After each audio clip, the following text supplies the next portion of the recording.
Guys, അപ്പോൾ എല്ലാവർക്കും നമ്മളെ പുതിയൊരു വീഡിയോയിലേക്ക് സ്വാഗതം. അപ്പോൾ നമ്മളിന്ന് ഉണ്ടാക്കാൻ പോണത് ഓംപ്ലേറ്റ് ദോശയാണ്.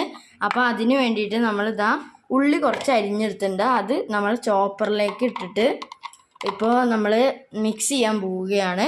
ഗായ്സ്, നമ്മൾ ചോപ്പ് ചെയ്യാൻ പോവുക. അപ്പോൾ ഗായ്സ്, നമ്മളിത് ചോപ്പ് ചെയ്തിട്ടുണ്ട് കേട്ടോ. നമ്മൾ വേറൊരു പാത്രത്തേക്ക് കുറച്ചെടുത്ത് മാറ്റുകയാണ്.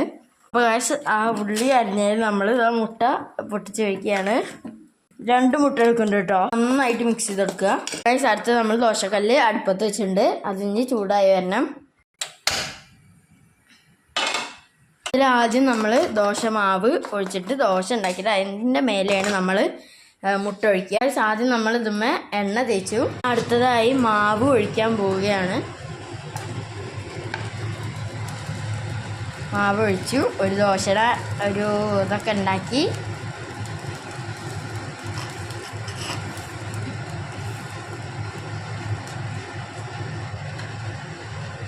അടുത്തത് നമ്മൾ ഈ ഓംപ്ലേറ്റ് മുട്ട ഇതിൻ്റെ മേലേക്ക് ഒഴിക്കുക. അത് ആദ്യം കുറച്ച് ഒഴിച്ചിട്ട് പിന്നെ എല്ലായിടത്തേക്കും പരത്തി ഒഴിക്കുക. പിന്നെ തികഞ്ഞില്ലെങ്കിൽ എല്ലായിടത്തേക്കും ഒഴിച്ചു.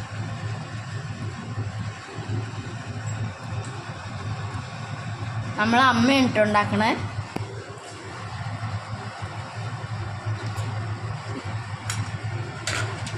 കുറച്ച് കുരുമുളക് പൊടി ഇടുക കേട്ടോ.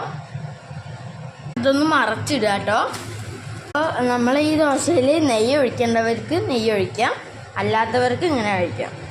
അപ്പോൾ ഇനി മടക്കിയിട്ട് ഒരു പ്ലേറ്റിക്ക് എടുക്കുകയാണ്.